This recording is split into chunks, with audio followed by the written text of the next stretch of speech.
Welcome to the Current Case podcast. We're a group of four friends discussing the latest current events as they apply to our everyday lives. From foreign policy to local events, we cover it all as best we can in a manner not restrained by the bias of the big media corporations. We might not always agree with each other on certain topics, but that's what makes it all the more interesting. Being able to sit down and have a civil conversation on even the most controversial topics is a necessity for a better society. Hello, everybody, and welcome back to the Current Case podcast. This is Season 3, Episode 8. Today is May 31st, last day of May. How you guys doing on this fine, hot day? Well, there's one answer. Yeah, the temperature seems to have climbed really high lately. We haven't gotten any. The fuck are you doing? Tired. Oh my god, it's like 4. I've only been up for like 2 hours, dude. You've been up for 2 hours. Did you wake up at 2 p.m.? Got here? Yeah. Oh, very good. Time did you get to bed? About 5 a.m. Okay. It hasn't rained at all in the past week and a half. And I don't think we're supposed to get any rain. At least I saw till June 10th or something. Wow. And that's so far away, so they can't even predict accurately that far. So it's going to be a while before we have rain. So looking like drought conditions and very hot as well. So not that fun. All right, well, jumping into things here. We have, of course, been going on the past month and a half, but this is close, held near and dear to us because we have Cameron over there who works at one of these stores that's been under major controversy. Of course, talking about Target as well as the big Bud Light protest as well. I saw Walgreens is also facing a lot of backlash too. So Cameron, has there been any changes that you've noticed? Not that I've noticed. So what do they do? What are they actually doing with their Pride stuff? I have no idea. The fuck? I work in the grocery section. We have one Pride display and it's wine, some wine company. So I don't know. I couldn't tell you. I don't wander around to the other parts of the store usually. Has there been any difference in the amount of people that come into the store that you've noticed? Not really. No one that I've noticed. Okay. I also don't really pay attention to that. I just go in, do my job, and leave. That's fair. Do you do the beers as well? Yeah. What about sometimes. What about the Bud Light over there? Honestly, I don't know. I haven't really I don't really pay attention to it too much. I go in and I do my job. Well, I was over there a couple days ago and I noticed for Memorial Day, all the beers were picked over except Bud Light and Budweiser. And they were just sitting right there, super full. And I went to Kings Island. Pretty good lines for the beer stands, except the one that had Bud Light all over it. No one was going there. No one was touching it. So you can, I'm going to assume, Target, probably the Bud Light is not selling as well. Yeah, I don't know. Seems like a Target problem. Seems like a Bud problem. It's not my problem. I don't care about corporate politics personally. Their hard soda seltzers are really good. So, I'll crack open one of those and I'll go eat a Chick-fil-A the same day. I don't care. Well, Bud Light sales are down near 30% compared to this time last year overall. So the New York Post said the Bud Light meltdown is good for America. It's good for America? Yep. 18 hours ago, it's an opinion article. Okay, interesting. I guess this is really showing how effective it could be when the consumers kind of stand up and protest something. Of course, Bud Light and Target both fucked up majorly because they backtracked on their original thing, their original stance. When they started receiving backlash for whatever Pride stuff that they put up, they of course, once they saw it all, they're like, oh fuck, we gotta reverse that. So, they of course, fuck you doing? What are you looking at? Nothing. Just looking at the nutrition facts on this Zoa energy drink that's made by Dwayne "The Rock" Johnson. Wait, really? Yeah. By Dwayne Johnson? Yeah, it's, he doesn't personally make it, but his He's a name's big on sponsor. it. I think he owns it or something. It's not bad, really. It has 0 sugar, which is great. Tastes good. We're not sponsored by them, by the way, but Mr. Rock, we would love to be. I've been tweeting. Don't talk up your drink all the time. Give me some money. I've been tweeting at him, don't worry. We'll get his attention soon. I promise. Yeah, he's going to guest star. Only 10 calories. Like I said, 0 sugar. So only 2 grams of carbs. Pretty good stuff. Tastes pretty good. If you can get past The Rock's tremendous ego, it's pretty good product, I'd say. This is actually my first time drinking it. There you go. There's our first advertisement, our first commercial break. But what's the saying? So Bud Light and Target both fucked up majorly by not doubling down, but essentially throwing out all the Pride stuff after they put it up in the first place and received backlash for that. Because not only did they piss off the original group who were offended by what they put up, they were also offended the people who were supportive of the stuff that they put up. So they just antagonized two groups, and now no one's buying their shit anymore. Damned if you do, damned if you don't. Sounds like they really made a bad decision going through with this in the first place. How the hell did Target make this? Why did they see like what Bud Light was doing? It's like, yeah, we're gonna double. The fuck was Target thinking? I couldn't tell you, dude. It's like, I don't know. It's just one of those situations where there's really no winning. Right. I mean, yeah, it's just they've got to choose a path and follow it. I'd say you can't do both. It doesn't work that way. You can please some of the people all of the time, but you can't please all of the people all the time. Yeah, exactly. Like, once you make a stance on something, you shouldn't... I mean, this goes for, like, anything. Like a corporate company, like a person stating their opinion. You shouldn't be like, oh, no, I'm going to back out because, like, other people don't like what I'm saying. Right. Like, just stand by what you have to say. Basically, have some balls. Stand by it. Because, like, what happened with Bud Light and Target, they pissed off both groups, and now their sales are way down. At least definitely Bud Light. I wonder how... I'm going to actually Google this right now. And how are Target sales doing overall? I mean, Cameron, you say you haven't really noticed much of a difference, but then again, you also don't pay attention to anything, so... Yeah. So let's see. Looks like they're losing about $10 billion in 10 days. So the past 10 days, they've lost over $10 billion, and their stocks, which I've definitely noticed, their stocks have also gone way down as well. So has Bud Light. Their stocks have completely collapsed as well. So they're definitely feeling it. Feeling the pressure right now. So if you're Bud Light and Target, what do you do now? Do you just like wait and let this whole thing blow over, or do you issue an apology? Do you put the stuff back up? Do you say, fuck, I'm not going to do shit? I don't know. I mean, really, like, they just choose something and do it. Like, they've already, like, put themselves in this situation and then dug themselves deeper into the hole. Like, at this point, just choose one and ride it out. You made your bed, go lie in it. It's as simple as that. Yeah. And I would give an advice to anyone out there looking to sell something. Make an actually good product and market. And if you're going to want to market it, make sure you advertise it so that you understand. You try to answer the question as to why people should buy your product. What makes it so good that you want to buy it over someone else? Because quite frankly, I guess gender politics really is not something that really should be touched with this sort of advertising. There are so many companies going woke.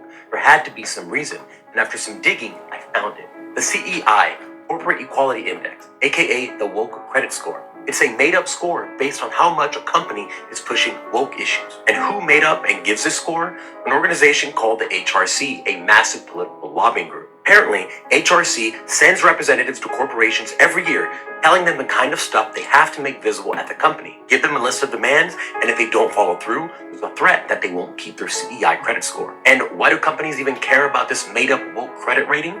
If they get a bad score, then the woke investor funds start putting pressure on the boards. Woke activists are mobilized out in the streets. Advertising campaigns are shut down. Anyone that continues to do business with them will also be penalized. This is fascism. Don't play their game, don't get their investment. And who is funding the HRC? Surprise, surprise, it's George Soros' Open Society Foundation. Now, this HRC has introduced this arbitrary credit rating to everything. States, municipalities, and even schools. Imagine that. There are people who are deciding what credit score an individual school can get. They threaten them by having these big funds withhold investments into them. We now have a made-up scoring system that doesn't physically exist, deciding how much digital money that doesn't physically exist. Companies. In case you're wondering why. So that's why it seems to all be happening all at once. Oh, sounds awfully stupid to me. You just do what you do. Do what you do best. Make sure you actually make a good product. Do your damn jobs. Nothing else. That is a dumbass idea, though. I mean, not the dumbest idea I've heard, but definitely it's up there and compared to what they're implementing now. It really says a lot about our society. Oh, why do you have to Here we say this go every again. single... All right, keep going. Keep going. Yeah, I what didn't else have are you anything gonna else to say. I just It says a lot about our society. Cameron, you're on a podcast. Talk. Elaborate. Well, okay, so, I mean, as you all know, like, we live in a society, and the fact that the system in which we live is, like, kind of dictated by this, like, third party, like, outside, like, corporate source, I mean, it just says a lot about the system in which we live, you know? Like, we don't have any power over it. We can't exercise control over it. And even if it was the government and not a giant corporation, we've lost so much control over the government that it's like we still wouldn't be able to do anything about it. You know, if you've ever played a game called Cyberpunk 2077, like they live in a dystopian world where everything is controlled by like giant mega corporations. Yeah. And I'd say we're not even like headed there. We are there. We've been there for a while now. It's just the companies aren't as outrageously big as they are in the fictional game world, obviously. But like aside from that one small detail, we're pretty much already there. And we're about to see it next month when we enter June, because that's Pride Month. So all the companies are gonna put on their gay pride flags and with their logo in the background, and then pretend they care about gay people for a month. Except for in the Saudi regions. They're just going to keep those the same. Oh, yeah. No big deal. Those are left the same. And even though those people who are following this sort of gay pride month are not even going to really care about how to... Exactly. Once the month is over, they're like, oh, it's over. Don't care anymore. Yeah, I mean, really, like, if anything, I would say it's super homophobic of them. Like, they're basically using gay people as a marketing tool. Like, they're using them as like a chess piece. Like, like they're basically like not even treating them as human. They're just, oh, how are we gonna manipulate these people into buying their product more? Rainbow. It's like, what? You can't do that. That's not cool. Have you noticed that's a scheme for a lot of different things? They abuse people's race and abuse people's sexuality to get them to take a stance or join their side. Yeah, I mean, it's not even just like stuff like this, right? Like also you look at like other companies like Black Rifle Coffee, and it's like they're doing the same thing. They're just appealing to a different market of like ultra conservative white men, pretty much. Right, exactly. And it's like, how about market based off of the merits of your product instead? Exactly what I was saying earlier. Oh, but that's racist and it's riddled with... Says the people who know nothing about race. Damn. That's very true, Ashton. Well, I mean, this also shows the power of organized boycott as well. I mean, some people think boycotting is useless, but I mean, when people unite on a movement, how powerful we are all together against one entity, like one corporate entity or one government, we can do some damage. We can leave a mark, definitely. Indeed. And I will say it's actually finally good that we see our collective anger being channeled over to some place that's actually causing an effect. Right. And yeah, Target, Bud Light, both freaking out about it. I mean, they're, like I said, we discussed what they're doing, and they're pissing both sides off. So it really shows, I mean, something's right or something's in the wrong. Organized boycotts can really cause big change. Hope people don't lose sight of that. Yeah, the key though is that they have to be on a pretty big scale if they're going to cause the desired effect. Exactly. One or two guys aren't going to move the needle, but if you can get 100,000, hell, hundreds of thousands or millions backing the boycotts, that'll definitely cause a dent. It's hard. I mean, you gotta have a good media campaign. You gotta make sure it draws the attention of everybody. I mean, there's always gonna be a few people that hate it online, but you gotta appeal to all the masses basically to get people to join your organized boycott of whatever it could be. I mean, it's like I hate the Disney live action remakes. But they're going to still make tons of money because people are just going to spend money on seeing them. Yeah, because you go to the theater with your fucking girlfriend and go patronize them. Yep. Guess what? I didn't. Exactly. You went there, you paid money. I didn't go there, I didn't pay money. Yep. So if you would have joined the movement and not gone, then maybe it'd make a difference. But it's the people like you, Jared, who vote for Biden, who go do these things. Yeah. The problem, and then you have the audacity to sit here and be like, oh, if more people will just do this. Like, start with yourself first, then worry about other people. Yeah, that's why I vote libertarian, because I think voting for the lesser of two evils, something you don't really believe in, is pathetic. And honestly, that to me is a waste of a vote. Oh, Libertarian Party is never going to win. I don't care. I'm voting for what I believe in. That's how the voting system's supposed to work. And I think most people are just butthurt that I'm not voting for their guy, honestly. It's as simple as that. If more people were courageous enough to vote for what they truly believe in, then maybe they'd actually have a shot. But we live in a society, don't we? Something else I think contributes to this whole problem is that typically a lot of these big corporations and the two big political parties here in the U.S., they are masters of PR. Mm-hmm. They are. So you have to be aware of that as well. Yeah. Not to mention, the reason why most movements don't really get off the ground is because they simply can't compete with the PR. They can't really put together a coherent, I guess, sort of message to counteract. I don't think so. I think it's about finding a platform and a voice for it. Because what platform are you going to go to? There's either CNN or there's Fox News. Right. Like, imagine not only getting slammed by one other side, but slammed by both of them. Mm-hmm. Be shunned into oblivion. Now, who's going to have the balls and state what they think of what Bud Light and Target did on their I think we price should stuff? refer to Tucker on this one. So let's pull up that clip of Tucker Carlson being that guy. Because I will give my opinion after we hear from our guest star, Tucker. All right, Tucker, welcome back on the podcast. The trans movement is the mirror image of Christianity, and therefore its natural enemy. In Christianity, the price of admission is admitting that you're not God.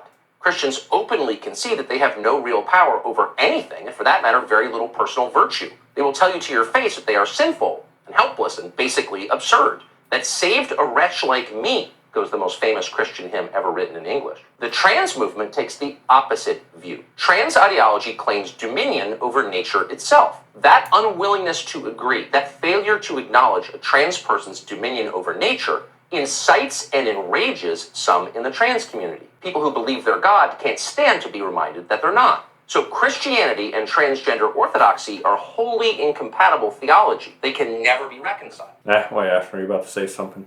You look like you're about to speak. Otherwise, I'll give my thoughts. Honestly, I feel these corporations had it coming. Mm-hmm. What do you mean by that? Well, for one, I think as Cameron said, they pretty much made their bed, and they're gonna have to sleep in it now. They tried to back something that was gonna cause controversy, no matter what was gonna happen, and they decided to take the bigger of the two controversies and support the gay pride sort of thing. Then when they backtrack on that, they basically alienated and patronized the ones they initially pledged to support. But if you notice, you can never really please that one side, no matter what you do. Exactly. On the one hand, if you just don't mention anything or don't do it, like, no one really bats an eye. Like, you can go out and buy their product, all is good. But the second you mention that specific thing, everyone is up in arms from both sides. I also think a quote from the Broadway musical Hamilton would be fitting here. If you want success, talk less, smile more, don't let them know what you're against or what you're for. Exactly. Fools who run their mouths off wind up dead. Yeah, I take a live and let live type of scenario right here. As do I. I don't really give a fuck what you do or your choices. I mean, Bud Light, Target, they made their choice. They should have stuck with it. They're paying the consequences of catering to the opposition. And, of course, now both sides are insanely pissed at them. And as you said, they made their bed and they're fucked. And their really only option is to hope this goes away sometime soon so their sales can recover. They don't even really need to hope it'll go away. Oh, it will. It will. Like, after a month, maybe two, everyone's going to forget about this. Yeah, nobody's going to care. And then it's going to repeat next year forever and ever. And that's the world we live in. So. And that's the way the cookie crumbles. Yeah, pretty much. Cameron, yeah, that's true. And, I mean, we'll get outraged by someone else here in the next month, and we'll forget all about this. And yeah, as you said, I'm sure their sales will return to normal. All's good. Remember the NFL protests? I forgot about those within like a year. So same thing here. Like protests, they're short, they're usually limited, and then forgotten about until the next thing that outrages us. All right, well, any closing thoughts? Well, I think to outline kind of my whole stance on this thing, I'm very much in line with your whole live and let live worldview, Jared. You do your thing, I'll do mine. Let's not get in each other's way and keep me out of. They can't do that, and that's the bigger problem. It's always forced down your throat. It's forced by them. It's always the center of attention. It's like, look, I get it. I don't care if you're that. Go be it. Just leave me the fuck alone. Exactly. And they can't seem to do that. And so all they're doing is they're alienating people who normally wouldn't have been against it, but instead they're radicalizing them by trying to make them It's like a stalker. You know, the more you stalk someone, and the more you try and like force them to do something your way, the less they're going to do it. And they haven't learned that lesson. Yeah, and that's my whole problem with this whole sort of situation every time it happens. It's like, God, every time I go into a store, or whenever I like turn on the TV or check my phone, like I don't need to see all this shit. Like, just let me be. Right. Corporations, companies, they just need to sell, as you said, Ashton, quality product and fuck off away this from is politics. Independent of the movement, whether it's like trans, gay, whatever, like conservative, I don't care what it is. Like, stop mixing politics and business together. Not to mention, I tend to notice that businessmen make for terrible politicians. True. True. All right. Anybody else? Closing thoughts? Yeah, we need more patrons. Oh yeah, time to plug in. Speaking of, time for the advertisement. Plugging in our Patreon. We need some patrons. Donate to us. It's only $1 for a supporter role. And of course, you will get your name mentioned on the podcast as well. Cameron needs to actually start using Instagram and plugging us and use TikTok. Come on, Cameron. Get your ass up. Yeah, for sure, dude. God damn. Yeah, I'll do it. Yeah, if you guys want us to continue doing these videos for you, you know, like our video, watch them, send it to a friend, come do something. Because we don't see engagement, there's no real incentive for us to continue doing these anymore. So Right. Go show us. If you're listening right now, go comment something down below. Prove that you're here in the middle of the podcast. And just let us know what you think so far and if you have any ideas or recommendations for the show going forward. Yes, engage. We love comments. We always get comments on our shorts. So I definitely want comments on our videos as well. Yep. Not to mention every dollar helps, and we need every help we can get to keep the lights on in here. Exactly. The lights aren't going to pay for themselves. The microphone will stop working without a patron donor. All right, well, shifting over here. Asha, what's going on with what? Before we shift over, just like the programs we use for our video editing and shorts and everything else, they're paid. Yep. They're starting to cost money. So like Opus Clip is starting to cost money now. So we definitely need support. Anything we can get. So feel free to donate. Patreon.com/current_case. All right, shifting over here, Asha. I know you said something about China yesterday, and of course they've also been once again threatening. So what did you have to say about China first? Because I saw that video you posted. Yes. The fact that a Chinese salvage ship was caught red-handed looting war graves off the coast of Malaya. Specifically, the battleship HMS Prince of Wales and the battlecruiser HMS Repulse. Now, for those of you who are unaware, those two capital ships were part of a British task force called Force Z that was deployed to Singapore just before the outbreak of the Pacific War. In fact, less than 2 days after the attack on Pearl Harbor, this force came under attack by Japanese torpedo bombers and was sunk. And the shipwrecks of both capital ships have been basically made into sacred and hallowed territory by the British. They every now and then they send some ships over their way to pay respects. Did they? Yeah. And this Chinese salvage ship decided to go down there and tear apart and loot those shipwrecks. What's the motivation, you think? From what I can tell, this isn't actually the first time this has happened. I think this same salvage ship was responsible for salvaging a couple of Japanese shipwrecks from the Second World War, as well as, I think, even some of the Australian, Dutch, British, and American ships that were sunk during the Battle of Java Sea. Mm-hmm. And the thing that makes these... the reason why these salvage ships have been picking apart war graves is because those shipwrecks are a source of what's called low background steel. I don't know exactly what caused this or how it works exactly, but supposedly low background steel is very good for some sensitive equipment and sensors like compasses. There's not as much interference, and that's become an increasingly rare commodity after the detonations of the atomic bombs and all the atomic testing of the Cold War. I'm not sure how that worked, but somehow it messed with the metallurgy of stuff that's above water. I honestly don't know the exact science behind it, but that's the gist. And yeah, these bastards just fucking looted war graves for that shit.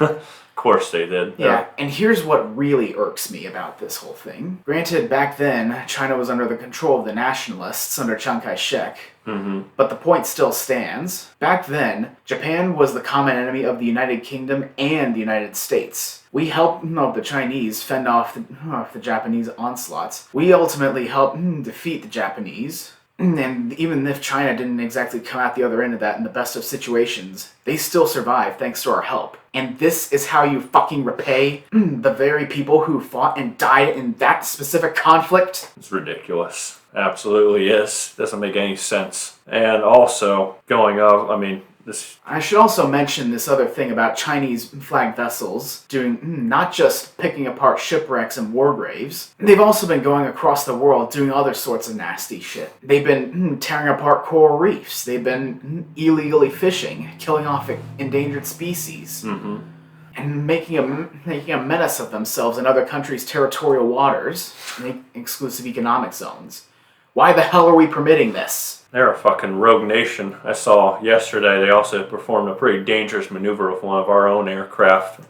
I saw that, and it wouldn't be the first time that happened as well. And Xi also said today that that China's in a complex and grave situation right now in terms of national security, and that China must speed up modernization of its national security system and capabilities with a focus on making them more effective for actual combat and practical use. What do you make of that from Xi? Sounds like he's just trying to get an excuse for more funding to the PLA, the Chinese military. Not sure how much money will be able to help, considering their nation is rife with corruption. I've heard they have had a lot of COVID outbreaks as well pretty recently. Yeah, and that's just a symptom of their failed zero COVID policy, no pun intended. Right. So Xi's just trying to desperately fund the PLA, from what it sounds like with these remarks. Yeah, They also, in many ways, they've also been, I know for a while now, Xi and the CCP have been preaching about the fact that they need to protect themselves against the foreign invaders. If you see a lot of their propaganda that they aim at the US and Japan and what else, right, you'll realize very quickly that a lot of that's incredibly xenophobic. Right. But here's the ironic part about this whole thing.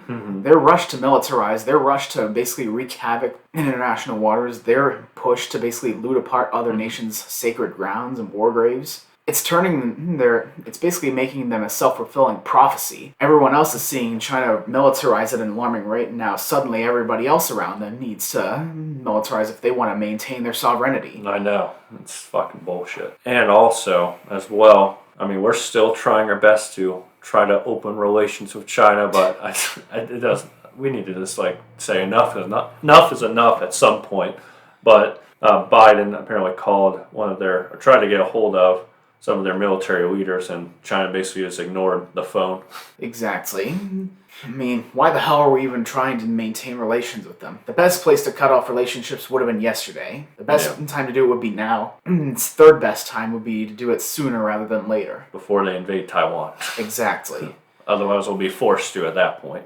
It's the same thing as Russia. I actually saw something that Donald Trump said back, because I always see those highlights come up, back during one of the NATO summits. He was like, Germany relies way too much on us. I think it was around the time of the opening of Nord Stream 2. He was criticizing Germany for its reliance on Russian fuel and everything else. He was like, Germany relies way too much on Russia. This is going to backfire tremendously. And of course, Trump was right about that.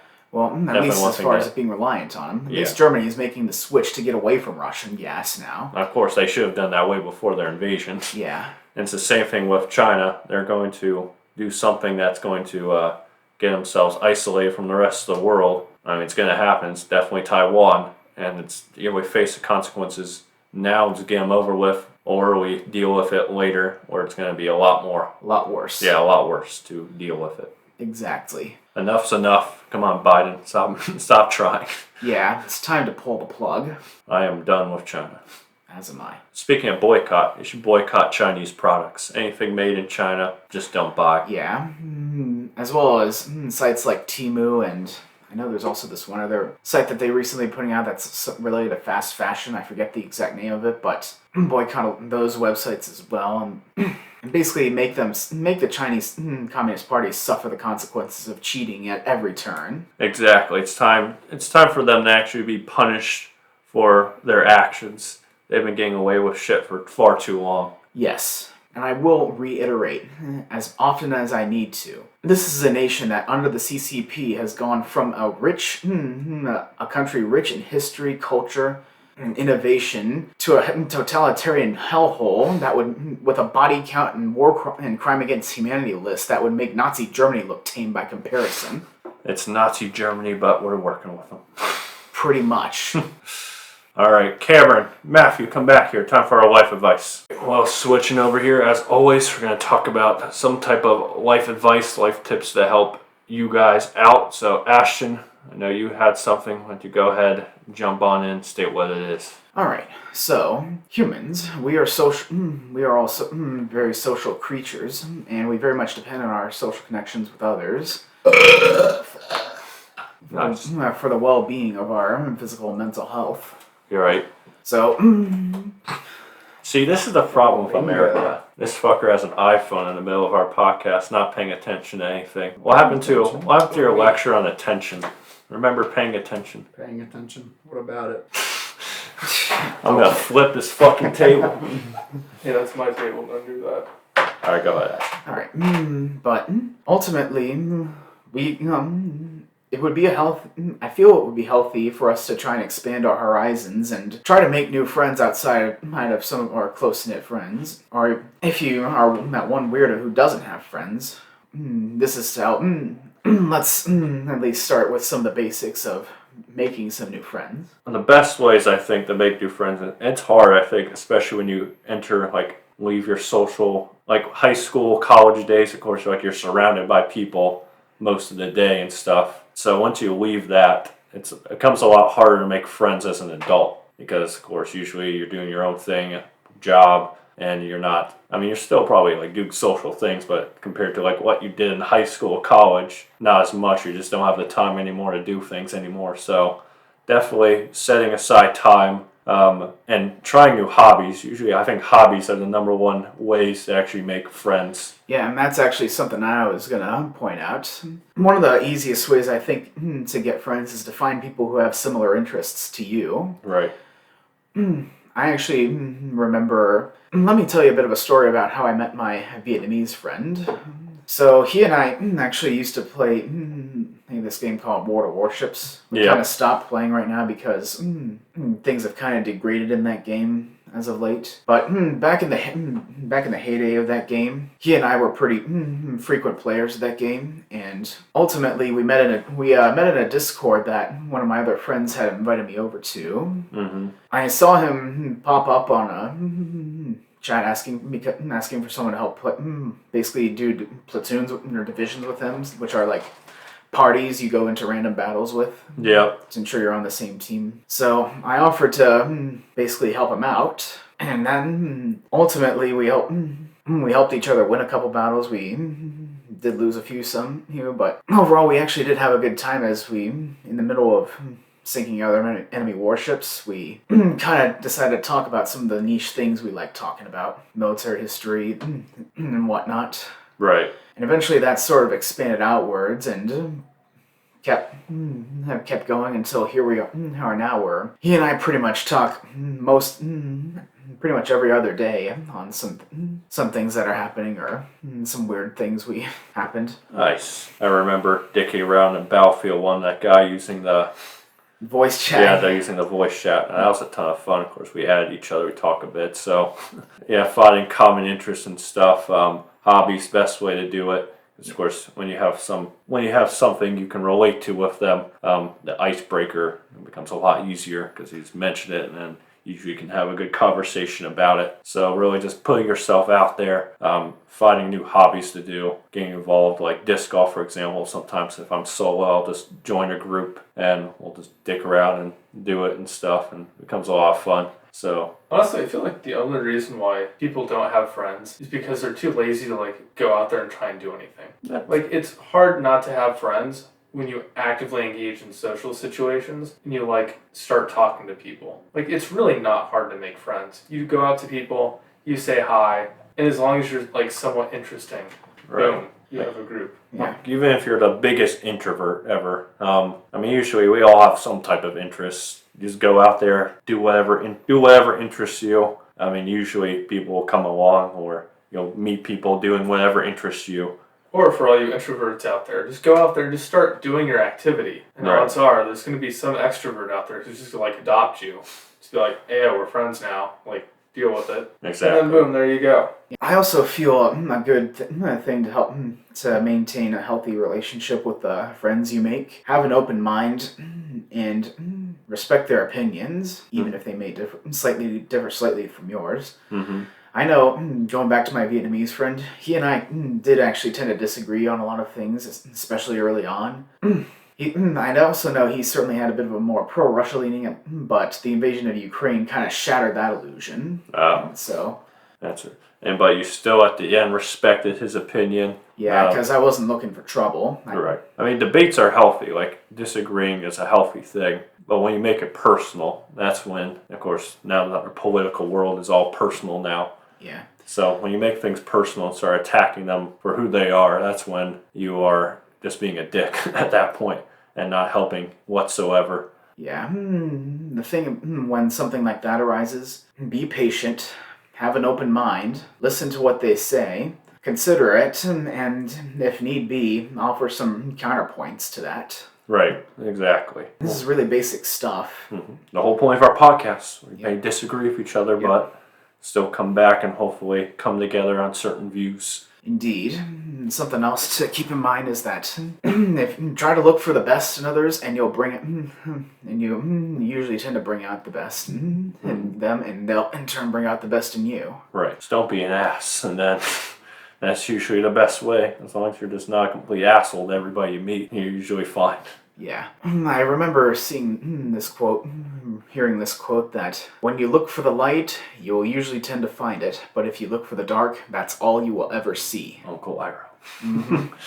Nice. Cameron, anything to add? I think part of the reason that people like get into like big arguments when they disagree about things, like they can't just have a healthy debate, is because a lot of people kind of adopt their political or social views as like, it becomes ingrained in them as like part of their personality, which is a super unhealthy way to go about politics and just having views like that in the first place. Like, it shouldn't be like a core defining aspect of who you are. But for some people, probably people who lack real personalities, it becomes their new personality. Like, it's like a core part of them now. So they can't help but see it as a personal attack on them when somebody disagrees. And it's like, it's not a healthy way to go about a it. very extreme level of anything without being able to explain your rationale why, odds are you've probably been programmed by like the school system or someone in your family to believe something, and it's always a certain way. Vatniks. I think Andrew Tate actually said this first off, where it's like, in his words, if you can't explain why you like dislike something or why your opinion is the way it is, then you've just been programmed by the Matrix. Which isn't necessarily wrong, but it's still a good point.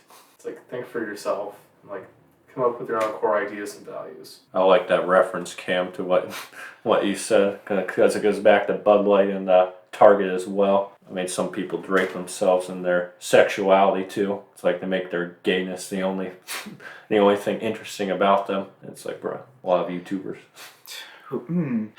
Most normal people aren't interested in that sort of thing. I mean, yeah, it's like, okay, it's like, sure. Like, okay, what else?